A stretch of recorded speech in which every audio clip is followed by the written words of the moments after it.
देखो, आज हम एक ऐसे बुक के बारे में बात करने वाले हैं जो 2300 साल पहले लिखा गया था, लेकिन आज के टाइम में भी उतना ही रेलिवेंट है। इसका नाम है चाणक्य नीति, यानी चाणक्य की philosophy about power, human nature और स्ट्रेटेजी। ये सिर्फ कोई एंशिएंट टेक्स्ट नहीं है, ये ह्यूमन बिहेवियर की साइंटिफिक अंडरस्टैंडिंग है और मॉडर्न न्यूरोसाइंस और साइकोलॉजी आज इसी को कंफर्म कर रही है। तो आज का रियल क्वेश्चन आता है, क्या चाणक्य एक्चुअली समझता था इंसान कैसे सोचता है और कैसे रिएक्ट करता है? और अगर हाँ, तो हम इससे क्या सीख सकते हैं? चलो समझते हैं। सबसे पहले एक ब्रूटल रियलिटी हमें समझनी पड़ेगी। चाणक्य कहते हैं लोग अपने सेल्फ इंटरेस्ट से चलते हैं, मॉरलिटी बाद में आती है। और ये साइनिज्म नहीं है, ये ऑब्जर्वेशन है। सोचो, जब किसी पर्सन को एक अपॉर्चुनिटी मिलती है, पैसे का, स्टेटस का, पावर का, और साथ ही उनके पास एक मॉरल चॉइस होती है, तो यूजुअली क्या होता है? एक स्टोरी के माध्यम से इसे समझते हैं। एक मैनेजर ने एक जूनियर को मेंटर किया, फ्लेक्सिबल आवर्स दिए, गाइडेंस दी, अपॉर्चुनिटी दी। लेकिन 2 साल बाद जूनियर को एक बेटर ऑफर मिल जाता है। वो इस कंपनी को छोड़ के कहीं और चला जाता है। मैनेजर सदमे में आ जाता है, मैंने इसके लिए इतना कुछ किया और ये लास्ट में मुझे छोड़ के चला गया। बट जूनियर ने सिर्फ रैशनल इंसेंटिव फॉलो किया, 20% better salary, faster promotion track. ये बिट्रेयल नहीं है, ये लॉजिकल डिसीजन था। इसमें मैनेजर मोरालिटी को सेल्फ इंटरेस्ट से आगे रख रहा है। लेकिन रियल वर्ल्ड में ये प्रूव हो चुका है, सेल्फ इंटरेस्ट मोरालिटी से ऑलवेज जीत ही जाता है। चाणक्य का यहाँ कोर इनसाइट है कि अजम्पशन मत करो, ऑब्जर्वेशन करो। मॉडर्न न्यूरोसाइंस और साइकोलॉजी इसको कंफर्म करती है। तो ये ब्रेन के 3 लेयर होते हैं, रेप्टिलियन ब्रेन, लिम्बिक सिस्टम और प्रीफ्रंटल कॉर्टेक्स। जो रेप्टिलियन ब्रेन है वो सर्वाइवल, डोमिनेंस और थ्रेट को डिटेक्ट करता है, उसके साथ चलता है। Limbic system emotions, craving, attachment, belonging, इन सब में रहता है।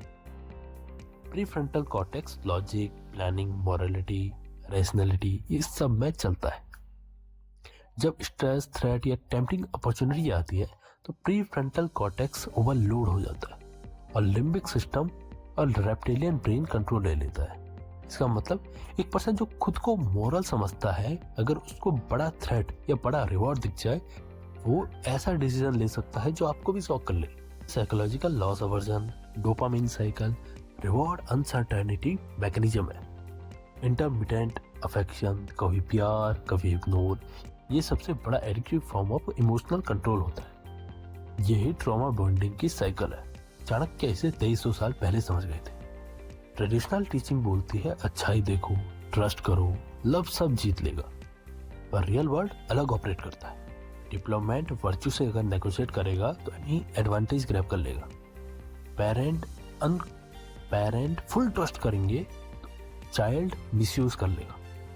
अगर पार्टनर लॉयल्टी को अज्यूम ही कर लेगा तो रियलिटी में कोई अफेयर या कुछ अदर चीजें निकल सकती हैं। क्यों फेल होते हैं ये सब चीजें? बिकॉज इंसेंटिव स्ट्रक्चर इग्नोर कर दिया गया। चाणक्य का पैराडॉक्स ये है, अगर तुम मॉरल बनना चाहते हो तो पहले वर्ल्ड को रियलिस्टिकली देखना सीखो। नाइव पर्सन प्रे बन जाता है, अवेयर पर्सन सर्वाइव करता है। एथिक्स और क्लियरिटी दोनों एक साथ चलती है। चलिए थोड़ा भी श्लोकों को समझते हैं। पहला श्लोक है, सर्वत्र भयम भयानुकुरम। डर हर जगह एक बीज की तरह मौजूद होता है और वही डर इंसान को रियलिटी दिखा सकता है। ये डर नहीं है, ये क्लियरिटी है। अगर लीडर थ्रेट्स डिनाई करे तो वो फैंटेसी में जी रहे, और अगर लीडर थ्रेट एक्नॉलेज करे तो वो प्रिपेयर्ड है। मॉडर्न साइकोलॉजी कंफर्म कर रही है, लॉस अवर्जन, लॉस का डर रिवॉर्ड सीकिंग से ज्यादा पावरफुल होता है। चाणक्य का प्रिंसिपल है, फियर को सप्रेस मत करो, उसे एक्सेस करो, समझो, रिस्पॉन्ड करो। ये वीकनेस नहीं है, अवेयरनेस है। सुखार्थ सर्वम करोति जन्म। इंसान सब कुछ सुख, कंफर्ट, प्लेजर के लिए करता है और दुख से बचने के लिए कुछ भी छोड़ देता है।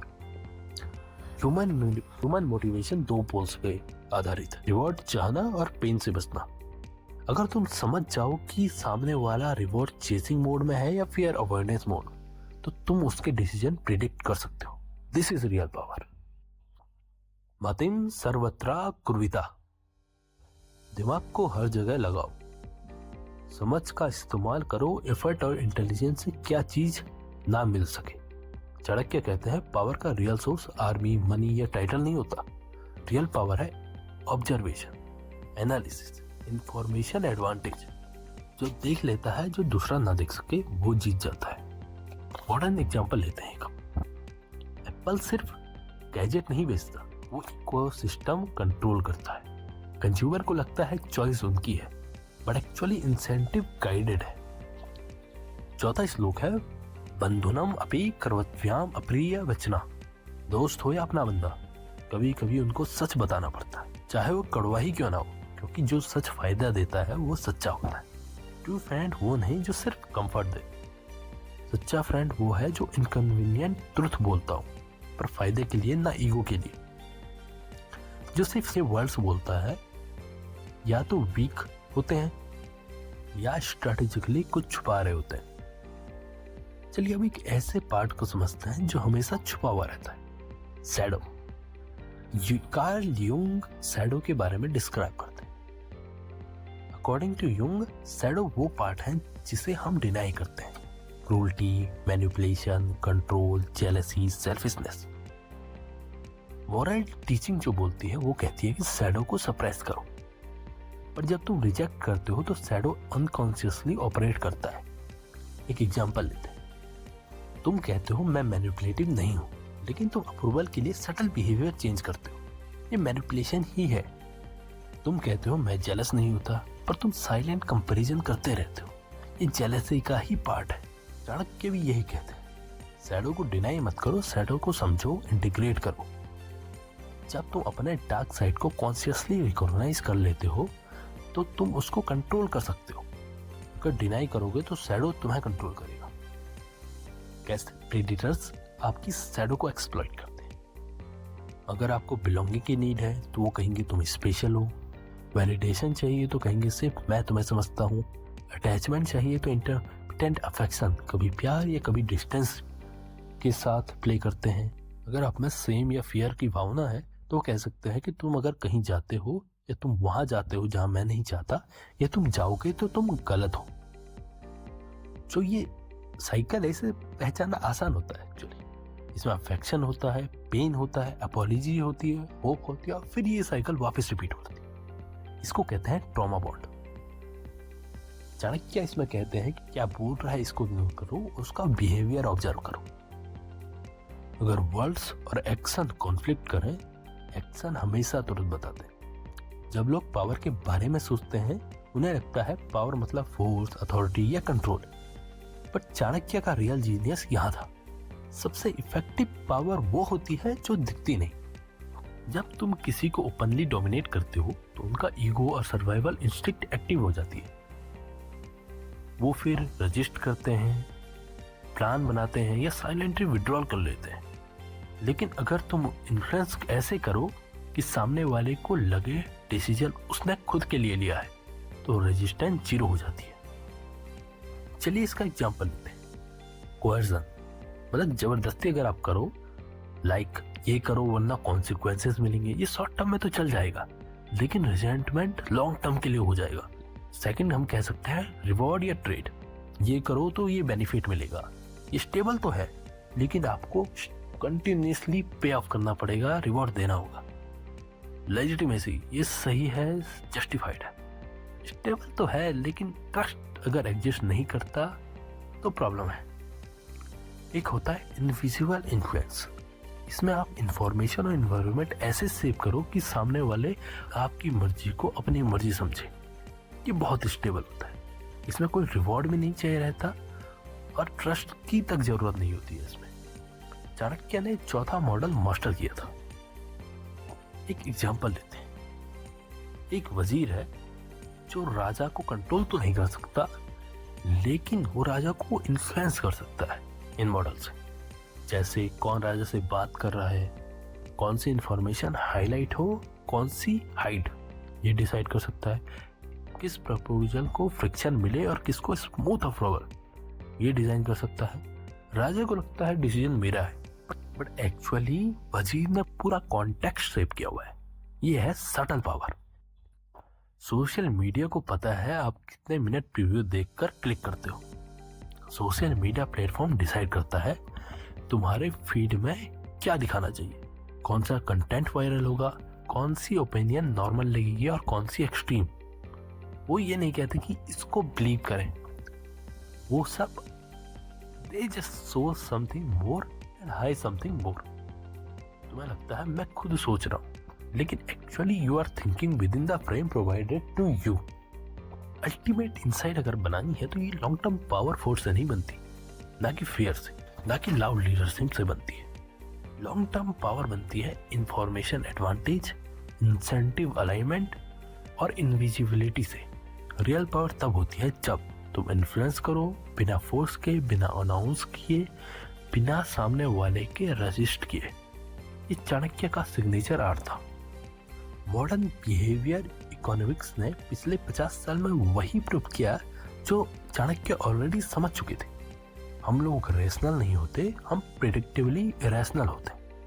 जैसे लॉस एवर्जन, एक आदमी को 1000 रुपए पाने का इतना खुश नहीं होगा जितना 1000 रुपए जाने का होगा।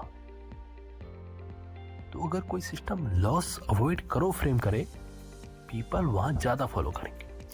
कंप्लाइंस चाहिए तो सिर्फ रिवॉर्ड प्रॉमिस मत करो, लॉस प्रिवेंट करना हाईलाइट करो। दूसरा है संक कॉस्ट फैलेसी। मैं इतना टाइम इफर्ट लगा चुका हूं, अब तो कंटिन्यूअस करना ही पड़ेगा। इस चक्कर में लोग टॉक्सिक रिलेशनशिप नहीं छोड़ते, फेलिंग बिजनेस में पैसा लगाते रहते हैं, बैड जॉब्स नहीं छोड़ते, टॉक्सिक एनवायरनमेंट में रहते हैं। प्रेडेटर्स यही एक्सप्लॉइट करते हैं। पहले तुमसे थोड़ा इन्वेस्ट करा लो, फिर तुम खुद बचाने के चक्कर में और इन्वेस्ट करोगे। तो थर्ड आता है, वो है स्टेटस एंड डिग्निटी बायस। ये अल्टीमेट गेम रिसर्च बताता है। लोग अनफेयर डील को रिजेक्ट कर देते हैं, भले ही उन्हें कितना भी लॉस हो जाए, सिर्फ डिग्निटी के लिए।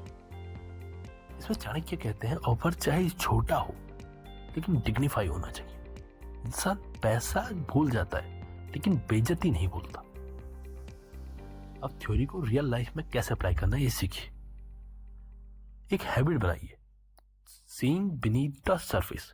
जब कुछ हो रहा हो नैरेटिव मत सुनो, स्ट्रक्चर देखो।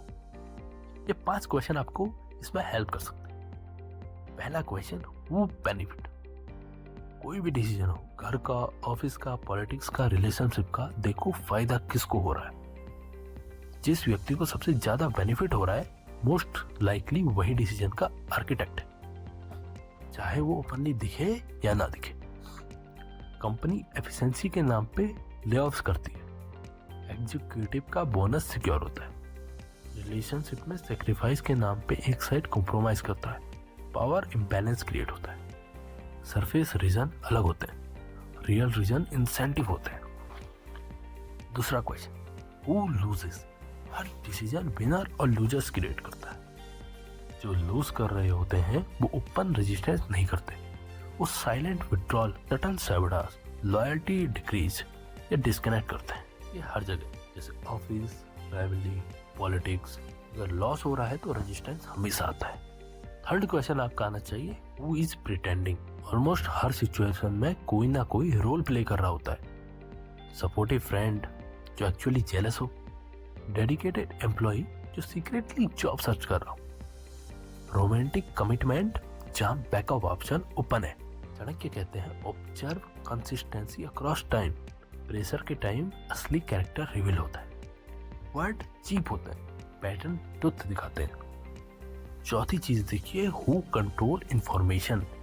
इंफॉर्मेशन माने पावर। जो इंसान डिसाइड करता है क्या किसको पता चलना चाहिए, क्या छुपाना चाहिए, कौन एक्सेस पाता है कौन नहीं, वो एक्चुअली पावर होल्ड कर रहा होता है। बोर्ड रूम हो या family discussion, information gatekeeper quietly influence outcome. 5वां क्वेश्चन आता है, व्हाट इज हिडन डिजायर।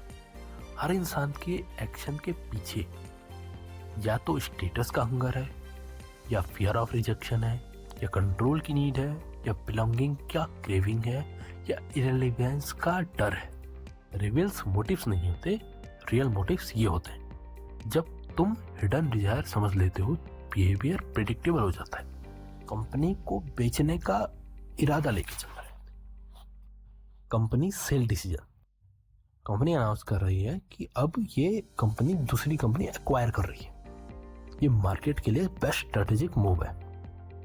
इसमें बेनिफिट किसका होता है, फाउंडर्स या एक्वायरिंग कंपनी का? इसमें लूज कौन करता है, एम्प्लॉय या लोकल कम्युनिटी? प्रिटेंड कौन कर रहा है, शेयर होल्डर्स जो एक्चुअली एग्जिट स्ट्रेटेजी के साथ खड़े हैं। इसमें इंफॉर्मेशन कौन कंट्रोल करता है, कंसल्टेंट और इन्वेस्टमेंट बैंकर्स। हिडन डिजायर क्या है इसमें, फाउंडर बर्नआउट है, रिस्क से निकलना चाहता है या क्लीन फाइनेंशियल एग्जिट चाहता है? आउटकम प्रिडिक्टेबल है, डील हो जाएगी, एम्प्लॉयज शॉक हो जाएंगे अगर जॉब जाती है, इकोनॉमिक नेसेसिटी के नाम पे आएगी। इसमें सरप्राइज नहीं होना, ये इंसेंटिव क्लियर पिक्चर है। इसीलिए चाणक्य कहते हैं clarity is power, no idealism no cynicism, just accurate scene. अब हम एक क्रूशल पैराडॉक्स पे आ गए। अगर तुम ह्यूमन नेचर को इतना क्लियरली देखना शुरू कर दो, लोग मोस्टली सेल्फ इंटरेस्ट से ऑपरेट करते हैं, मोरलिटी सिचुएशन डिपेंडेंट होती है, इंसेंटिव डिसीजन सेव करती है, लॉयल्टी इन्वायरमेंट पे डिपेंड करती है, तो एक टेम्पटेशन आता है कि क्या मैं भी मैनिपुलेट करता हूँ, मैं भी सिर्फ अपना बेनिफिट देखता हूँ, और या मुझे करना चाहिए।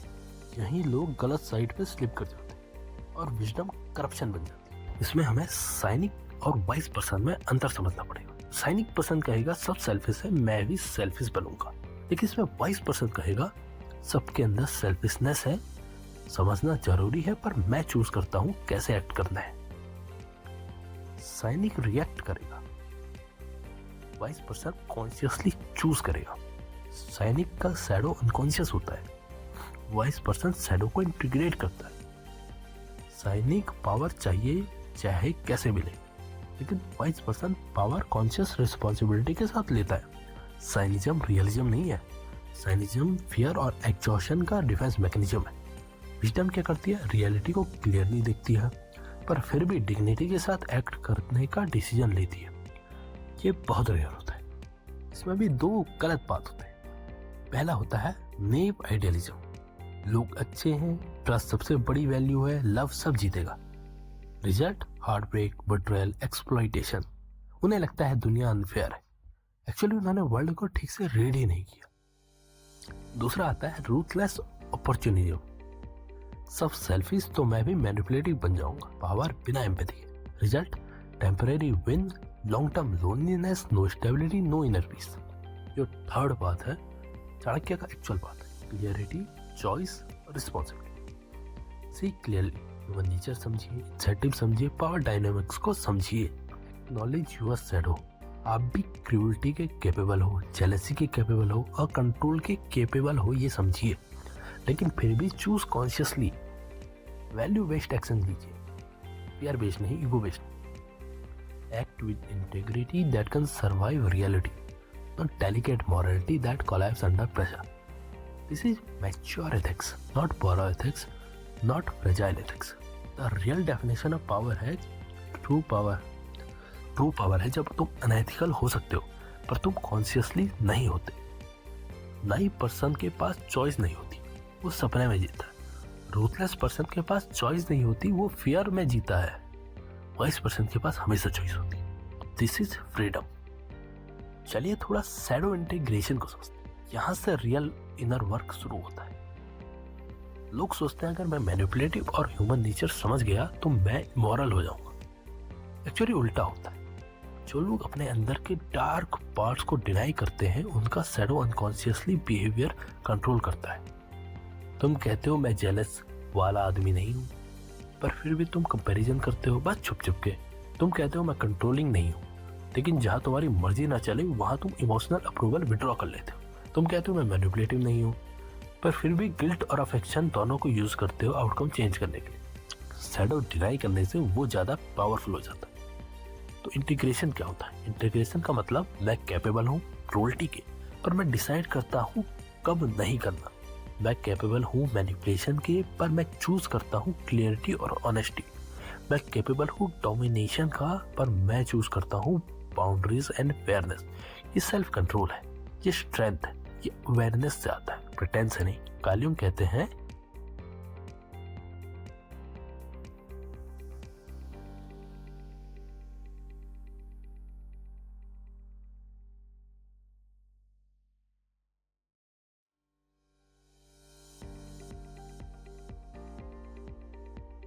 शैडो के अंदर सिर्फ डार्कनेस नहीं होती, शैडो के अंदर तुम्हारी पावर बंद होती है। एग्जाम्पल लेते हैं, कॉन्फिडेंस सप्रेस करो वो एरोगेंस बन जाती है, सेक्सुअलिटी को सप्रेस करो वो कंपल्सन बन जाता है, असर्टिवनेस को सप्रेस करो वो पैसिव अग्रेशन बन जाता है। इंटीग्रेशन क्या होती है, तुम शैडो को देखो, मान लो, समझो, फिर उसे कॉन्शियसली गाइड करो। जैसे हाँ मैं इस चीज के केपेबल हूँ, पर मैं डिसाइड करूंगा कैसे और क्यों यूज करना है। ये नॉलेज भी दो तरीके से इस्तेमाल कर सकते हैं हम। इसे लोगों की हेल्प के लिए भी इस्तेमाल कर सकते हैं, किसको उनका ट्रुथ दिखाना है और हेल्प करनी है, या किसको उनकी वीकनेस दिखा के कंट्रोल करना है। ग्रोथ और ऑटोनॉमी को सपोर्ट करना, डिपेंडेंसी क्रिएट करना, क्लियरिटी दिखानी या सटल एक्सट्रैक्शन करना, एम्पावरमेंट और कंट्रोल। नॉलेज न्यूट्रल होती है, इंटेंशन डिसाइड करता है ये मेडिसिन बनेगा या वेपन। चाणक्य का जो एक्चुअल पार्ट है वो see clearly, act consciously, choose responsibility, ये मैच्योरिटी है। चलिए अब हम देखते हैं चाणक्य का वर्ल्ड व्यू बाकी फिलॉसफी से कैसे कंपेयर होता है। ये कंपैरिजन इंपॉर्टेंट है क्योंकि यहाँ क्लियरिटी मिलती है चाणक्य कितना यूनिक था। पहला है स्टोइसिज्म। स्टॉक कहते हैं तुम्हारे कंट्रोल में सिर्फ तुम्हारी इंटेंशन और रिएक्शन होता है, एक्सटर्नल रिजल्ट तुम्हारे कंट्रोल में नहीं। दोनों सेम चीज कहते हैं, दोनों रियलिटी को क्लियरली देखने की बात करते हैं, दोनों इमोशन के ऊपर मास्टरी को इम्पोर्टेंस देते हैं। लेकिन डिफरेंस आता है, स्टोइसिज्म फोकस करता है इनर पीस पर, चाणक्य फोकस करता है स्ट्रेटेजिक एक्शन पर। बुद्धिज्म कहता है सफरिंग क्रेविंग से आती है, अटैचमेंट छोड़ो इनर लिबरेशन मिलेगी। दोनों ईगो के ट्रैप्स को आइडेंटिफाई करते, दोनों ऑब्जर्व करने की प्रैक्टिस प्रमोट करते हैं। बुद्धिज्म कहता है डिजायर छोड़ो, चाणक्य कहता है डिजायर समझो और स्ट्रेटेजिकली मैनेज करो। कन्फ्यूसिज्म को समझते हैं, कन्फ्यूशस कहते हैं सोसाइटी तब स्टेबल रहती है जब हर व्यक्ति अपना रोल, दोनों हायरार्की और स्ट्रक्चर ट्रेन करते हैं, दोनों रिलेशनशिप डायनेमिक्स को डीपली वैल्यू करते हैं। डिफरेंस है, confusion assume hierarchy natural and moral होती है, चाणक्य कहते हैं हायरार्की स्ट्रेटजी से बनती है और गिरती है। स्टेबिलिटी अच्छी है बट ब्लाइंड ओबीडियंस नहीं। जुंग कहते हैं शैडो को एक्सेप्ट करो तभी इंटीग्रेशन होता है, चाणक्य भी यही कहते हैं। बस डिफरेंस इतना है कि युंग फोकस करते हैं इनर हीलिंग पर, चाणक्य उस इंटीग्रेटेड क्लियरिटी को रियल वर्ल्ड डिसीजन मेकिंग में अप्लाई करते हैं। इसको ही अगर हम बिहेवियर इकोनॉमिक्स में देखें तो इस तरीके से दिखता है, loss aversion, sunk cost fallacy, social signalling, emotional decision making, ये सब चाणक्य ऑलरेडी 2300 साल पहले प्रेडिक्ट कर चुके थे। डिफरेंस था, इकोनॉमिक्स से डिस्क्राइब करता है बिहेवियर, चाणक्य गाइड करते हैं कि ये अंडरस्टैंडिंग को कैसे यूज करें in action, governance, negotiation and relationship. Chanakya से प्योर फिलोसफर नहीं थे, वो रियल वर्ल्ड स्ट्रेटेजिस्ट थे। Clarity, power theory, psychology, statecraft, realism, ethical responsibility, shadow integration, practical action, ये कंप्लीट सिस्टम और किसी ट्रेडिशन में एक साथ नहीं मिलता। इसलिए चाणक्य रेलिवेंट सिर्फ इंडिया के लिए नहीं, ग्लोबल ह्यूमन नेचर की स्टडी के लिए रेलिवेंट है। चलिए इस पूरे मॉडल को इंटीग्रेट करके एक फ्रेमवर्क में समझते हैं। पहला है वर्ल्ड को किस तरीके से देखें। लोग अपने सेल्फ इंटरेस्ट से चलते हैं, बिहेवियर को इंसेंटिव सेव करते हैं, लॉयल्टी कॉन्टेक्स्ट डिपेंडेंट होती है, फियर और रिवॉर्ड ब्रेन के डिफॉल्ट ड्राइवर्स हैं, इंफॉर्मेशन कंट्रोल माने पावर, ये वर्ल्ड की रियलिटी है, इसे इग्नोर करना मतलब वल्नरेबिलिटी को अपनाना, साइनिज्म को अवॉइड कीजिए। क्लियरली सीइंग का मतलब बिटर या कोल्ड हो जाना नहीं होता, सिर्फ इसलिए कि लोग सेल्फ इंटरेस्टेड होते हैं इसका मतलब ये नहीं कि गुडनेस इम्पॉसिबल है। गुडनेस तब रियल होती है जब तुम वर्ल्ड को रियलिस्टिकली देख कर भी कॉन्शियसली चूज करते हो डिग्निटी, फेयरनेस, इंटीग्रिटी और स्टेबिलिटी। मैच्योरिटी है, ये नाइस होना है, ये अवेक होना है। वाइज पर्सन अपने शैडो को पहचानता है, उसको डिनाई नहीं करता, उसको यूज भी नहीं करता दूसरों को कंट्रोल करने के लिए, बस समझकर कॉन्शियसली चूज करता है बिहेवियर। ना ही नेव है ना ही करप्ट। जब तुम रियलिटी को फ्रेम करने की कैपेसिटी डेवलप कर लेते हो तब हम उस फ्रेम के थ्रू सोचते हैं, डिसाइड करते हैं और रिएक्ट करते हैं। ये इंडिविजुअल पावर है। मिलिट्री फोर्स टेम्परेरी है, पैसा सिचुएशनल होता है, पोजीशन रिप्लेस हो सकती है, लेकिन reality framing through patterns, narratives, belief set करना, ये डीप, स्टेबल और लॉन्ग लास्टिंग पावर होती है।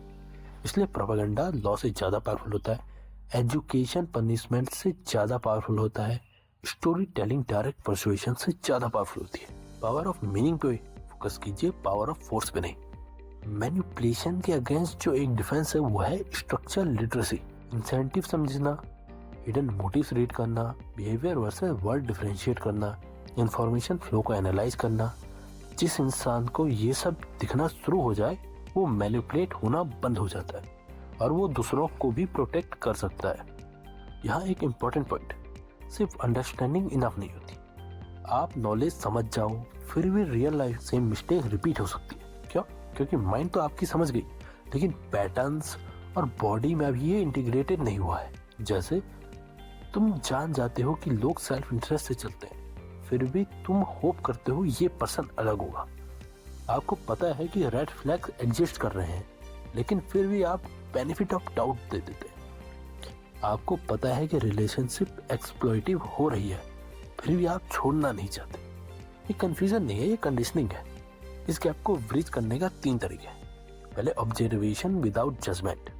ऑब्जर्व कीजिए, हर चीज को नोटिस कीजिए।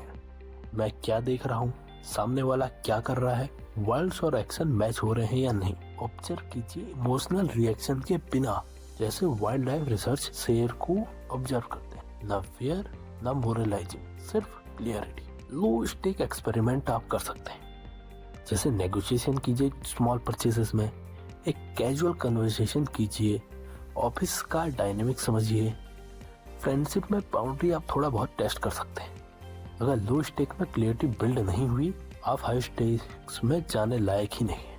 विजडम प्रैक्टिस से आती है, थ्योरी से नहीं। लेकिन इसे भी एथिकल चॉइस के साथ कीजिए। आपका अगर बिहेवियर आउटकम सामने वाले को नेगेटिवली अफेक्ट कर रहा है और आपसे नहीं बता सकते कि आपके बिहेवियर से उसे क्या अफेक्ट हुआ है, तो ये समझ लीजिए कि ये आप गलत डायरेक्शन में जा रहे हैं। इंटेग्रिटी तब तक रियल नहीं होती जब तक टेस्ट ना हो।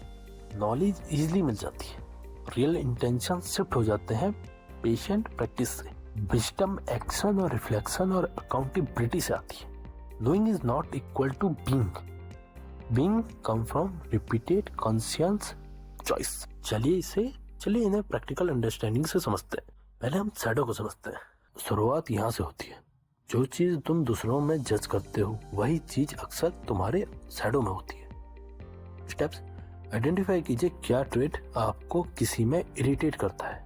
Jealousy, manipulation, laziness, ego. आप अगर अपने अंदर चेक करेंगे तो आप पाएंगे ये सारे के सारे सटल वे में आप एक्सप्रेस करते हो। और यहाँ पे आपको अंडरस्टैंड करने पड़ेगा ये शैडो की जो ट्रेट है इसके पीछे की बेसिक नीड क्या है।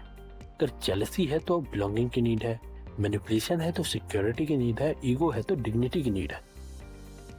शैडो को सप्रेस करने की जगह उसके हेल्थी वर्जन को कॉन्शियसली रीड करो। See clearly, feel deeply, choose consciously. इंसान सेल्फ इंटरेस्ट रखता है, तुम खुद भी सेल्फिश इंपल्स रखते हो। शैडो रियल है, पावर रियल है, इमोशनल वल्नरेबिलिटी रियल है। फिर ये डिसाइड करना, मैं फिर भी इंटीग्रिटी के साथ एक्ट करूंगा, ना इसलिए कि दुनिया फेयर है, ना इसलिए कि मॉरलिटी रिवॉर्ड देगी, पर इसलिए कि तुमने खुद कॉन्शियसली चूज किया।